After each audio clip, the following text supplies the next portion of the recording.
To answer that question, I was still the same person that I am now.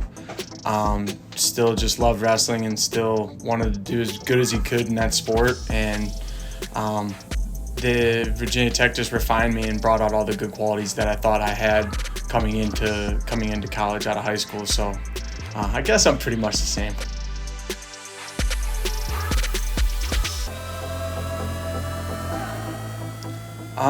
I guess it was one day at practice. Before practice, we talked about the fact that I think this was before they had brought the wrestling back to the Olympics and stuff like that. And we were in kind of a dying sport, and we're basically in the entertainment industry. And when you want to put people in the stands, you have to be entertaining. And that's something that I've always kind of held close to my heart because it's true. People don't want to watch something that's really boring. They want to see action. And I was gonna lose, or I was gonna try and win by a lot in some of my matches, and it has hit me in the butt a lot. But I still want to be as high scoring as I can, just as most guys do. Now I think it's become the most dominant style that you could possibly have, and the most consistent way to win is to win by a lot. So it makes sense now strategically.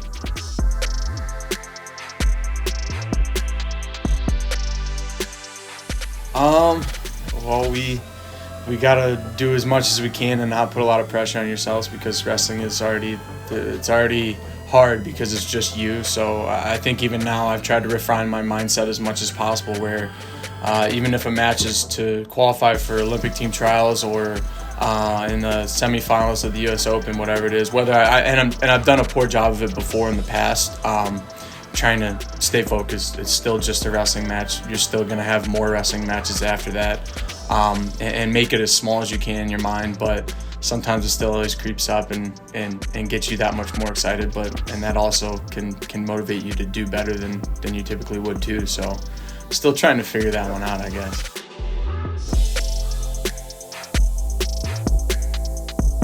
I think we preach this one every once in a while, but being present, and that's kind of one of the big motivating drivers of why I love wrestling so much, because in some of my favorite matches that I've wrestled, whether they're in college or post-collegiately, they're ones that I remember really vividly because I was so present in that match and before. I remember all the sounds and the noises that were happening in that moment. I remember the way I entered the mat and exited off the mat and stuff like that. And that's that same type of mindset that I feel like is extremely important before you walk on the mat. If you're thinking about what you're going to do after the match, or worrying about this or that, or whoever's in the stands, whatever it is, you're probably not in the right headspace to go and compete.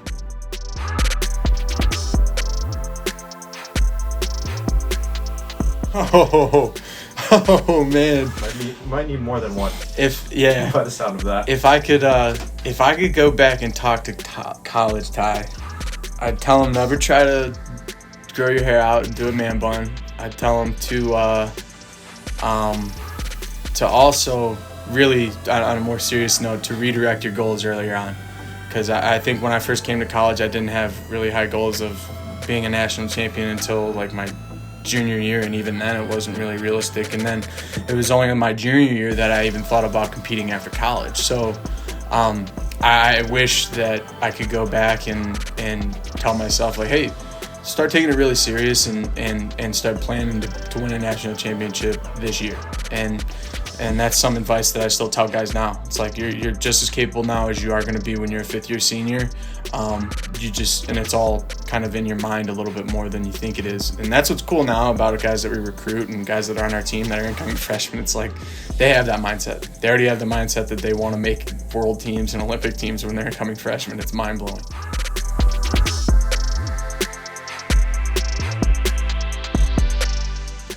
So I just said this in an interview the other day, but the former assistant coach Mike Zadek, when he was here, I actually was just getting done with the practice, and him and I were just talking to each other, and I had mentioned to him I wasn't going to be able to do too much summer training because I had to get an internship in property management, which is what my major was. And he was like, "What do you need to get an internship for?" I was like, "Well, coach, after I graduate, I got to get a job." And he's like, "What do you mean, job?" He's like, "We got the Olympics, baby, 2020." And I remember I was thinking, because practice was really hard that day. I was like, there's no way I want to do this after I graduate. This isn't what I want to do at all. And then it continued to kind of eat at me, and I called him later that night, and we had talked about it kind of that long. And I think it was since that day that I was like completely redirected, where I think I would have killed it in the property management game for sure. However, my impact is much more greater here with what I can do, and I think I found much more happiness with this.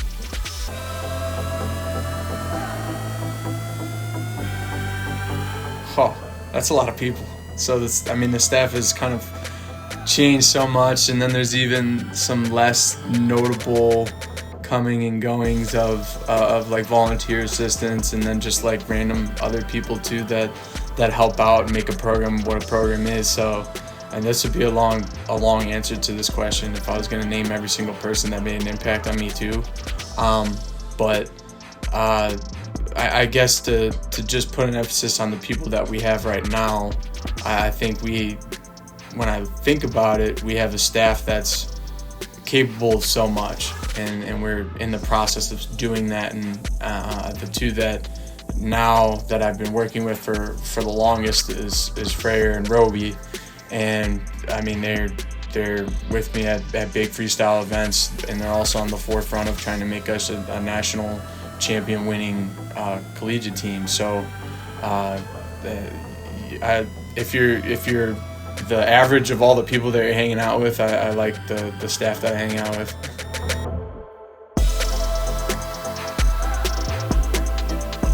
So it's just been cool I think I was a redshirt freshman the year we won our first ACC title.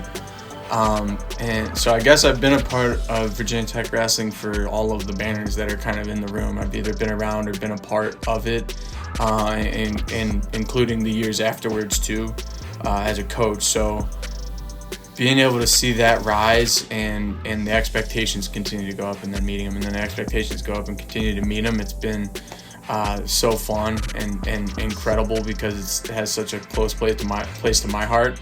And now on the SCRTC side, it's like that's the whole kind of new thing that now is just going to continue to build and develop. And even this year with us expanding a little bit more and getting more athletes, it's still right on the cusp of continuing to get that much better, and it's exciting.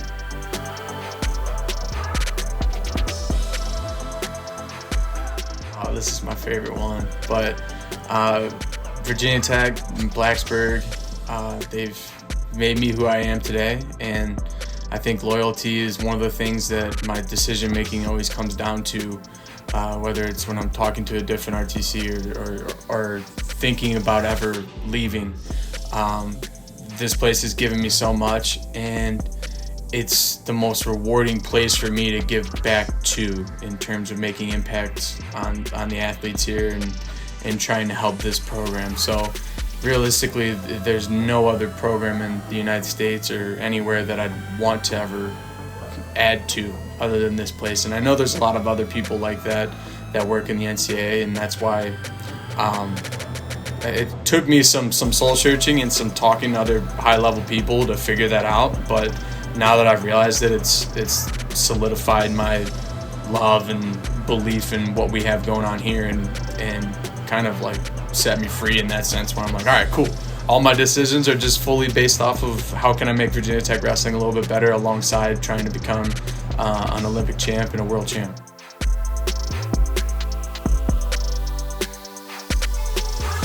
All right, so going to Russia this past year, we went to Dagestan to I forgot the name of the town, but that was the first long trip that Mekhi Lewis and I went on, which is just so funny watching him interact with people in Russia, and all the little kids there. They loved him, and seeing him deal with the travel, which he had never experienced before. I mean, we had traveled for like 30 plus hours there and back, and it was brutal.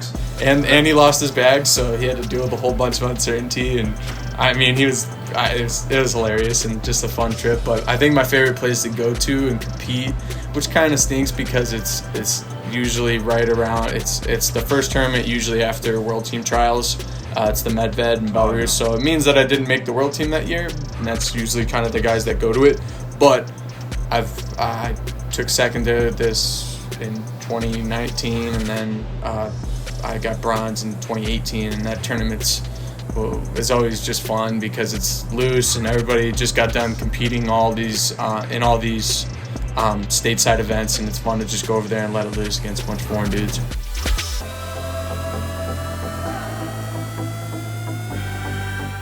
Yeah, so his camp had reached out to me to come up and help him with his wrestling, and I think they had talked to somebody that I knew that was in the gym, and they were like, you know any big guys that are decent at wrestling? And he's like, I do. And he called me and let me know about it, and I was able to go up there just for one day, but it meant a lot to me because when I was younger at St. Ed's, Stipe would come in and roll around with us, and it helped me directly. It made a big impact on me when I was developing as a 220 pounder in high school, and so the chance to go back and help him in preparation for Daniel Cormier was sweet.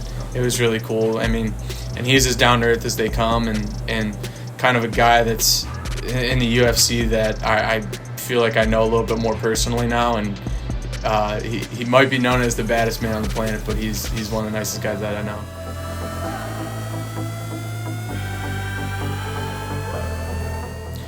Dude, every time we talk to these guys before they go out to compete, and I wasn't a part of it last year, just being a resident athlete and stuff like that, not being around the team as much before and after competitions. But it's always something I think about. It's like, these guys have no idea how lucky they are, especially now too, because we have so many fans every single match that every time it's a home match or a home event, whether it's on the baseball field or at Moss Arts, it's a killer time for them to be athletes. So hopefully they appreciate it, and I miss it every single time I get to see them take the mat.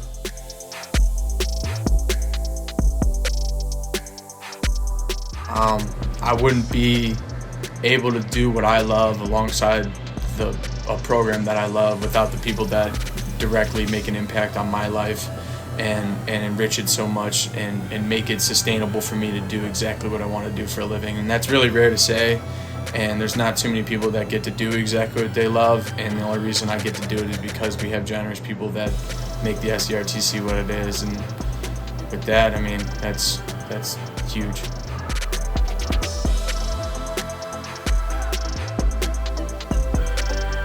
Chinese food. Summer now. That's changed since I moved from Cleveland.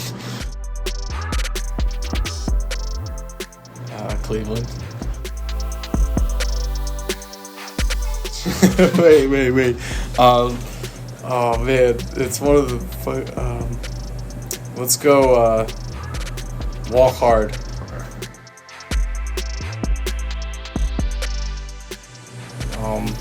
King Gizzard and the Lizard Wizard. Ireland with my wife. My fridge. Blueberries. Let's go 622, but in parentheses, brunch. Our daily bread. Hoosier Hokies? Oh, come on.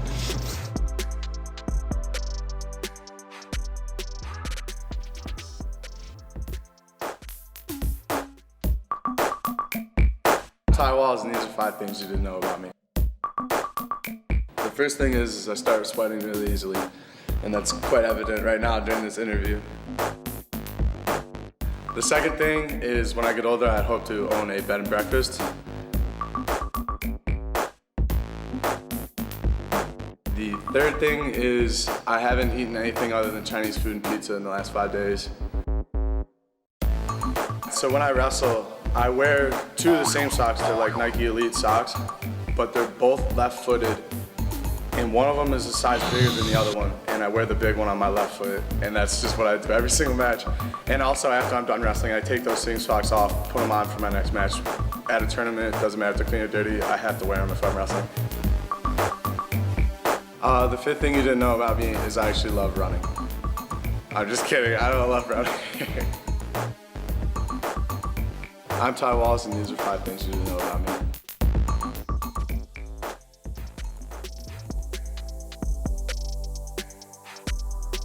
Zero of them are true, but I have easy answers to all the new ones. I don't sweat as much anymore because I'm not as overweight. I want to own a tubing brewery dog park instead of the bed and breakfast. Ever find it? The sock thing is less true. I still wear the same socks each day of competitions, but I typically don't even wear socks sometimes when I wrestle. Yeah, I don't eat pizza or Chinese food ever anymore.